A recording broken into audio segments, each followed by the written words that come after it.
Qué historia de "me salvé por poco", nunca olvidarás. Estuve en el servicio, en Afganistán durante un despliegue. Resulté herido y tuvieron que llamar a un equipo de evacuación médica para sacarme.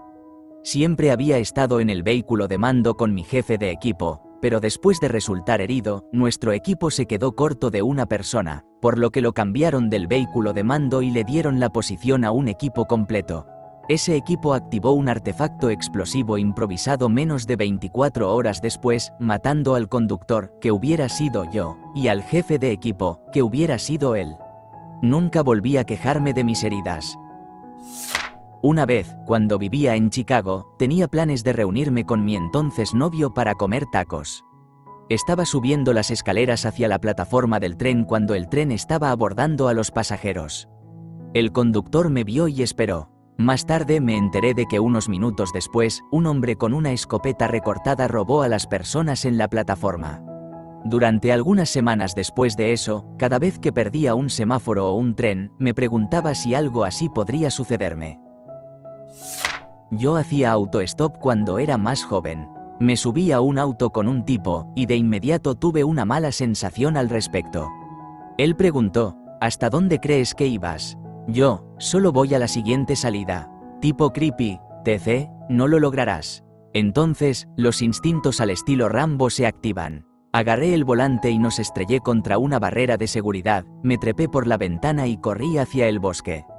Me escondí durante unas 2 horas. Volví a salir a la carretera y conseguí otro aventón. Una dama mayor muy amable que me llevó a un hotel y pagó por una noche. Estaba viendo las noticias y vi el auto en el que estaba estrellado contra la barrera con policías alrededor. Habían encontrado un cuerpo en el maletero. Habría sido yo si no hubiera chocado su auto. Cuando tenía 16 años, estaba en una playa en Santa Cruz con mi familia y mi hermanito de 10 años. Mi hermanito comenzó a jugar con 2 niñas pequeñas que estaban recogiendo conchas marinas y apilándolas sobre un tronco gigante cerca de la línea de agua. Mi hermano se alejó para buscar más conchas. Unos segundos después, una ola enorme llegó y levantó el tronco. Descubrimos más tarde que pesaba alrededor de 450 kilogramos. Cuando la marea retrocedió, el tronco cayó sobre el pecho y la cara de una de las niñas y la aplastó, mientras que la segunda niña quedó atrapada por el brazo. Mis padres ayudaron en los esfuerzos de rescate, pero la niña se fue a mejor vida al día siguiente en el hospital. Eso podría haber sido mi hermanito. Las playas todavía me aterran. Mi hermana es una alcohólica maníaco-depresiva. Está con sobrepeso, tiene 2 hijos con 2 hombres diferentes y no hace nada con su vida más que vivir del dinero de otras personas. Pero aún así la amo, es una persona dulce, pero no quiero emularla. Es triste porque cuando pienso en cómo solía ser cuando éramos niños, sé todo lo que podría haber sido. Era la chica más popular de la escuela y podía tener al chico que quisiera. Ahora solo la veo por lo que se ha convertido. Ella llegó a este punto debido a su depresión maníaca mezclada con un fuerte abuso de sustancias ilícitas y alcohol.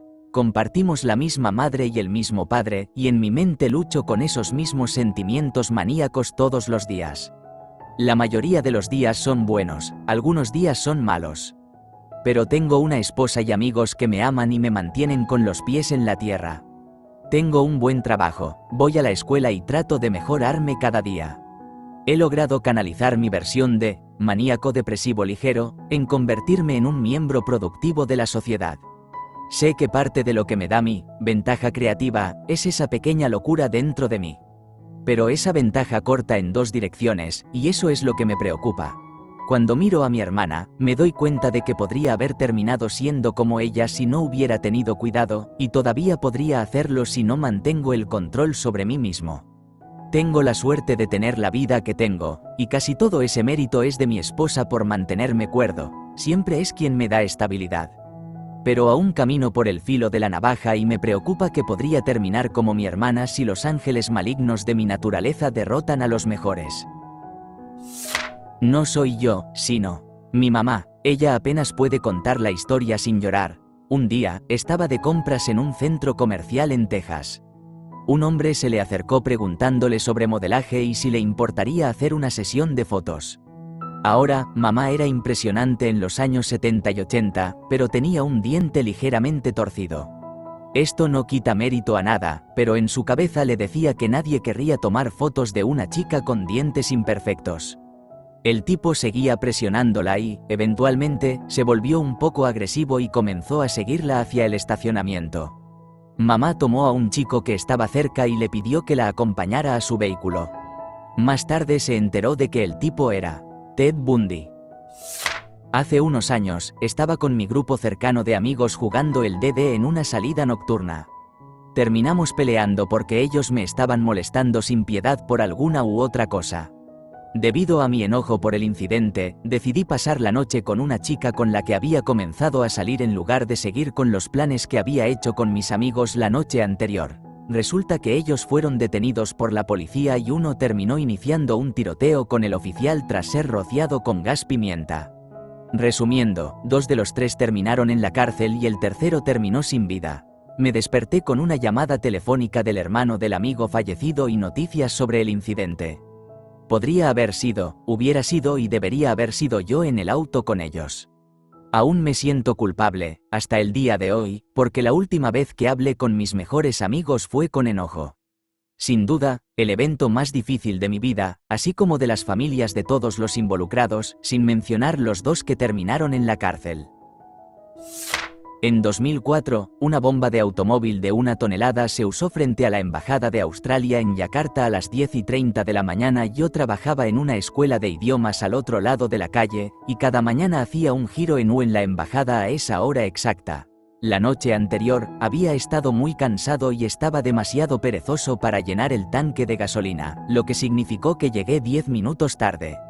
Cuando pasó todo, estaba a aproximadamente medio kilómetro de distancia. Mi auto se movió, los escombros llovieron sobre mi parabrisas y pensé que era un terremoto. La pereza me salvó la vida. En 2011, al inicio de mi penúltimo año de secundaria, tuve una cirugía para reparar un desgarro en el músculo de mi hombro. Me la hicieron el lunes antes de las carreras aéreas del campeonato nacional, que eran un sábado, en Reno, Nevada, y vivo bastante cerca. Vamos todos los años y teníamos boletos para las localidades de los palcos. Mis padres decidieron que no podía ir porque mis medicamentos eran demasiado fuertes, dosis doble de Percocet más una pastilla para evitar que todo lo vomitara, y estaba en un cabestrillo. Si me daba un golpe, podría haberme lastimado gravemente. Así que me quedé en casa. Esa noche, en las noticias, descubrimos que uno de los pilotos había perdido el control y se estrelló contra los palcos, matando a no sé cuántas personas. Si hubiera ido, no hay forma de que un adolescente drogado y con un brazo funcional hubiera sobrevivido. Cuando era niño, un amigo y sus padres me llevaron a un juego de los Orioles en casa contra los Atléticos de Oakland. Nuestra sección estaba tranquila, así que jugamos en los asientos, corriendo y haciendo tonterías, y decidimos simplemente sentarnos donde quisiéramos. Alrededor de la segunda entrada, un hombre con su esposa e hijos llegó tarde y nos pidió que nos moviéramos de sus asientos. Aceptamos y nos desplazamos un par de asientos más abajo y continuamos viendo el juego. Un par de entradas más tarde, José Canseco conecta una bola foul que le da directamente en el pecho al hombre. Se lastimó bastante y requirió atención médica. Yo estaba sentado en el asiento de ese hombre antes de que la familia llegara. Si no hubieran venido al juego ese día, ese hubiera sido yo. Estaba en un semáforo en el carril izquierdo, a punto de girar hacia la autopista. Nickelback sonó en la radio, así que miré hacia abajo para cambiar de estación a algo que no sonara como uñas en una pizarra. Perdí el cambio de luz a verde. El tipo a mi lado no lo hizo. Él avanzó y fue chocado de lado por un camión que pasó el semáforo en rojo en la carretera de acceso a 70 millas por hora. Resumen, Nickelback me salvó la vida. No fui yo, sino mi abuelo, quien acaba de ser liberado de Auschwitz por las fuerzas soviéticas. Tenía hambre, así que fue a buscar comida en los vagones de tren. Dentro, encontró a un nazi escondido que le apuntó con su Luger a la cabeza en el momento en que abrió las puertas. Abuelo lo miró a los ojos y habló en alemán. No vale la pena. Vivió hasta los 90 años y falleció hace 20 días. Descanse en paz, Abe. No fui yo, pero esto le sucedió a mi madre cuando estaba embarazada de mí. Ella me contó que hace unos 20 años, cuando el terror estaba más descontrolado en Israel, estaba cruzando la calle para ir a la parada de autobús y fue entonces cuando se dio cuenta de que había olvidado su bolso en el restaurante en el que acababa de comer, así que volvió a recogerlo. Para cuando llegó a la parada de autobús, lo había perdido por alrededor de 20 segundos, mientras corría intentando alcanzar el autobús, este hizo kabum justo frente a ella en la carretera debido a un atentado, con apenas sobrevivientes. Hasta el día de hoy, creo que la mala memoria de mi mamá es la razón por la que estoy vivo. Resumen. Comprar una hamburguesa mala de McDonald's me salvó de un accidente posiblemente mortal. Cuando estaba en un largo viaje por carretera mudándome a otro estado, pasé por Luisiana y estaba lloviendo a cántaros.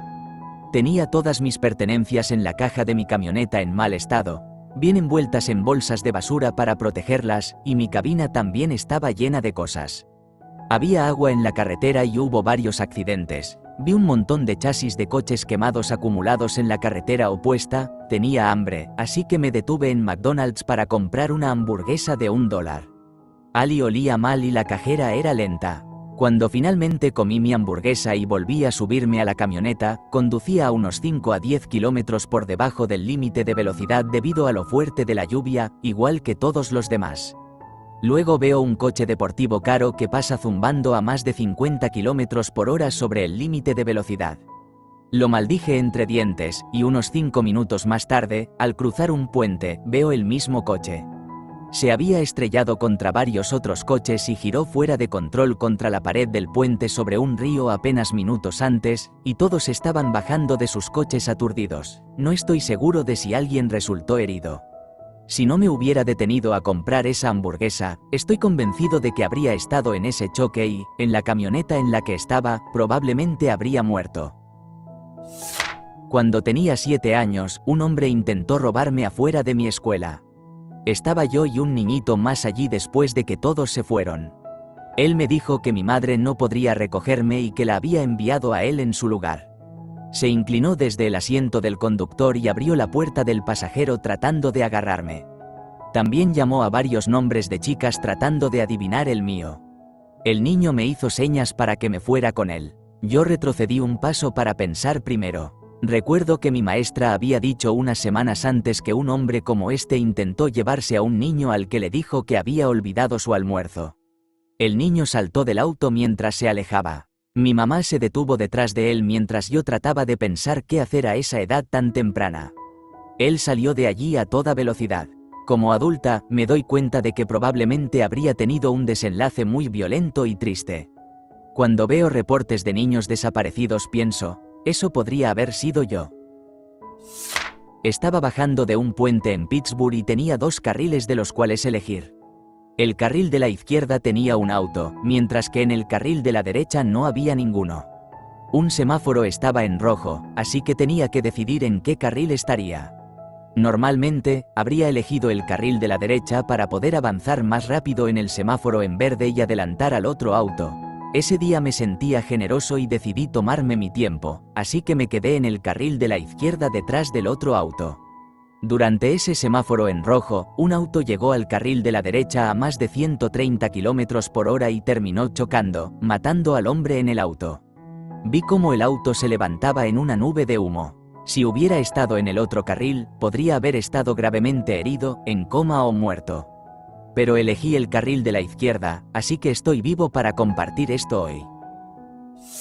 Mi primer trabajo fue como anfitrión en IHOP.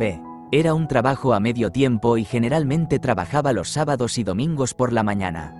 Un domingo me pidieron que me quedara y trabajara esa noche porque alguien estaba enfermo. El IHOP en el que trabajaba siempre era muy lento por la noche, con muy pocos clientes, así que pasaba mi tiempo sentado cerca de la caja registradora en la entrada. Alrededor de las 8 de la tarde estoy sentado en la caja y un hombre se acerca a las puertas de entrada, puertas de cristal, podía ver el estacionamiento. Es un hombre blanco que lleva una gorra inclinada hacia abajo y un abrigo largo, algo muy extraño para un verano en el sur de California. Justo cuando está a punto de abrir la puerta, un cliente, uno de quizás 3 en todo el lugar, se acerca a pagar. El tipo del abrigo y yo cruzamos miradas y él se da la vuelta y se aleja. Obviamente, fue un momento raro. pero tengo 16 años y lo ignoro. La mañana siguiente, en todas las noticias hay un robo y una muerte que ocurrieron a una cuadra de mi IHOP, perpetrado por un hombre blanco, con gorra y abrigo largo. Mi padre me hizo llamar y hablar con la policía, no estoy seguro si el hombre fue atrapado. Una mañana en el verano en que tenía 7 años, crucé la calle para jugar con mis amigos en su patio. Hicimos cosas de niños en la parte trasera cerca de la cerca por un tiempo, y luego se puso caluroso en la primera tarde, así que regresamos a mi patio para jugar en el aspersor de mi casa. La cerca junto a la que estábamos jugando era baja y abierta, y aunque teníamos solo 7 años, podíamos ver fácilmente al patio trasero de los vecinos del otro lado de la cerca. Había un pequeño patio y una mesa de picnic justo al otro lado. Temprano esa misma tarde, el papá de la familia se volvió loco y mandó a mejor vida a su esposa y a sus 2 hijos. Por alguna razón, inmediatamente arrastró los cuerpos afuera y los escondió, colocó debajo de la mesa de picnic. No estoy diciendo que él nos hubiera disparado también, pero recuerdo haber pensado en ese entonces que nuestra decisión de ir a mi patio fue, de alguna manera, el destino de mi lado. Iban a COMDEX en 1980. Hicimos algunas reparaciones importantes a nuestro auto para prepararlo para el viaje de 4 horas desde Los Ángeles a Las Vegas. Pero las reparaciones no estuvieron listas a tiempo. Todas las otras opciones que intentamos, alquilar un auto, tomar el tren, fracasaron. Finalmente, tomamos un autobús, llegando a la estación de autobuses en el ahora demolido Stardust alrededor de las 5 de la madrugada. En nuestro último viaje a Vegas, habíamos tenido suerte en el MGM Grand, así que planeamos ir allí y jugar hasta que comenzara la feria de computadoras la mañana del 21 de noviembre. Pero al jugar en las tragamonedas justo dentro de la puerta del Stardust que daba a la estación de autobuses, tuvimos una suerte increíble, así que decidimos pasar de MGM Grand, seguir jugando en el Stardust y luego ir directamente al Hilton, desayunar y después visitar el piso de exhibición. Había cosas asombrosas allí, incluyendo el Apple II+. En nuestro camino al Hilton nos sorprendió ver que la gente caminaba en pijamas, y había helicópteros sobrevolando el MGM Grand.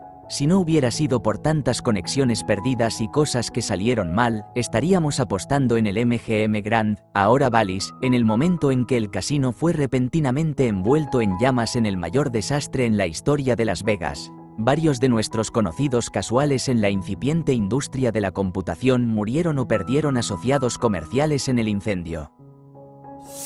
En 2012, estaba saliendo de una gasolinera de camino a la escuela y dejé pasar a un camión delante de mí.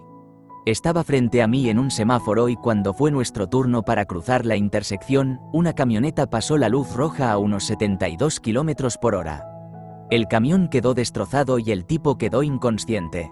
Yo manejo un auto pequeño y me asustó pensar que si él estaba tan mal, yo podría haber estado 1.000.000 de veces peor. En realidad, él todavía está peleando contra el idiota que pasó la luz roja porque jura que no lo hizo, pero yo testifiqué a favor del conductor del camión y parece que recién están llegando a un acuerdo en la demanda. No fui yo personalmente, sino mi abuelo. Él estuvo en la Marina durante la Segunda Guerra Mundial y le envió una carta a su esposa, mi abuela, diciendo que su barco estaba saliendo de Pearl Harbor. La carta estaba fechada el 6 de diciembre de 1941, un día antes de que la base naval fuera atacada por los japoneses. Edith, esta publicación se convirtió en algo perturbador. Mi papá nació después de la guerra, en 1946. Tengo la carta en mi casa, pero estoy en el mar, es algo que corre en la familia, y no volveré a casa en 2 semanas. El 11 de marzo de 2011, estaba viajando en un tren local de Tokio a Niigata. Me preparaba para un programa de estancia en hogar en la isla Sado. Llegué al muelle alrededor de las 2, almorcé y esperé mi bote. Entonces, el terremoto sacudió el edificio durante media hora y hubo una cantidad asombrosa de réplicas después de eso. ¿Algunos de esos trenes en los que había estado viajando para llegar allí? Tragados, desaparecieron. Tuve que tomar el tren bala para regresar unos días después, y solo tuve suerte de obtener el boleto. Cuando era más joven, mi papá y yo estábamos manejando por la carretera.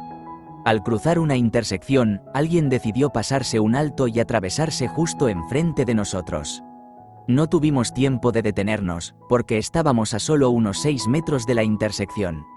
Ni siquiera un minuto antes del choque, yo estaba sentado en el asiento del pasajero sin mi cinturón de seguridad. Mi papá lo vio y me pidió que me lo pusiera. Si no me hubiera puesto el cinturón, probablemente habría salido volando por la ventana y posiblemente habría muerto, pero como me lo puse, solo sufrí un leve esguince por el cinturón de seguridad. Podría haber sido parte de esas estadísticas sobre la gente que muere en accidentes de auto por no usar cinturón de seguridad. Eso podría haber sido yo. Hace un par de años, fui a hacer paracaidismo con un amigo y su familia. Era la primera vez para todos nosotros, así que tenías que saltar en tándem, con un instructor atado a tu espalda. Una semana después, uno de nuestros instructores tuvo un mal funcionamiento en ambos paracaídas o algo así. No supe toda la historia, pero de cualquier manera, el instructor y su saltador murieron. Mi papá me dio un poco de lata al respecto y me dijo que casi me convierto en un panqueque. Fui representante de servicio para la Administración del Seguro Social en el edificio Murrah, en Oklahoma City. Trabajé en la ventana de recepción, probablemente a 50 metros de donde Tim McVeigh estacionó la camioneta Ryder. Estuve allí aproximadamente 10 años. Alrededor de 3 años antes de la bomba, mi esposo contrajo cáncer y falleció. Me ofrecieron un trabajo en otra ciudad, a 160 kilómetros de distancia. Lo acepté, aunque realmente no quería mudarme. Perdí muchos amigos, varios de ellos realmente han sufrido por ello, pero no murieron. Siempre siento que mi esposo murió para que yo no tuviera que hacerlo. Sé que no tiene sentido. Teníamos un hijo pequeño en ese momento, ahora ya está adulto. Estoy tan feliz de haberlo visto crecer, él es mi orgullo y alegría.